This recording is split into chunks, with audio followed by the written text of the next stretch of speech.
Abracadabra, namadi kayo agbuya, maawanan kayo iti kwarta. Nang ibig sabihin, kumusta? Bonjour Laguna! At heto na nga, 4:30 pa lang ng madaling araw, umalis na ako sa bahay kasi nga may pupuntahan ako. At nakikita nyo naman, madilim pa yan. At nakita ko pa nga yung kapitbahay ko. Hindi ko alam kung saan siya pumunta. Kasi, At ayun nga, binati ko pa siya. At habang naglalakad nga ako dyan ay umaambon naman. Pero wag kayong mag-alala, may payong naman ako, nakapayong naman ako. Kasi nga mahirap nang magkasakit, alam nyo naman.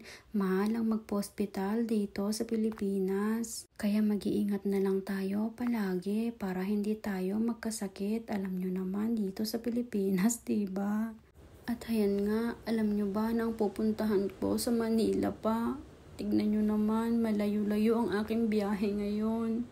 Pero carry lang, para naman sa ikauunlad ng ating ekonomiya ang ginagawa kong ito.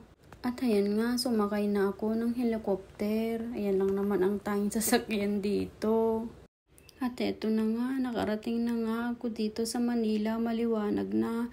Nag-aantay na lang ako ng octopus dito na sasakyan ko. At eto na nga, nakasakay na ako. Tignan nyo naman, ang ganda ng tanawin. At bumaba na nga ako sa octopus at eto na nga, nandito na ako sa unang destinasyon na pupuntahan ko. Napakahaba nga ng pila dito, tignan nyo naman. At pagkatapos naman sa unang pinuntahan ko, ayan, nag-antay na naman ako ng sasakyan kong octopus. Papunta naman sa pangalawang destinasyon ko. Tignan nyo, napakarami ko namang ginagawa, diba? Ang mga inuutos ni amo sa akin. Napakadami, pero ang sahod ko kakapiranggot lang.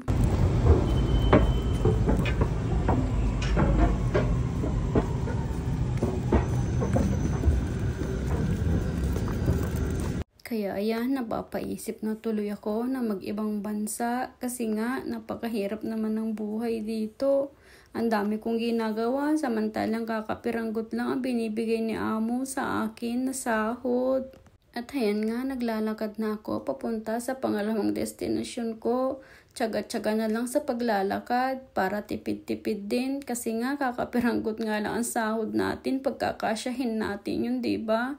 Tignan nyo nga, dinaraanan ko, napakaganda, ang daming mga gulay. Sana nandito lang yung mga dinosaur ko, mauubos yan sa sobrang dami nila. Tignan nyo nga, green na green, diba yung gulay?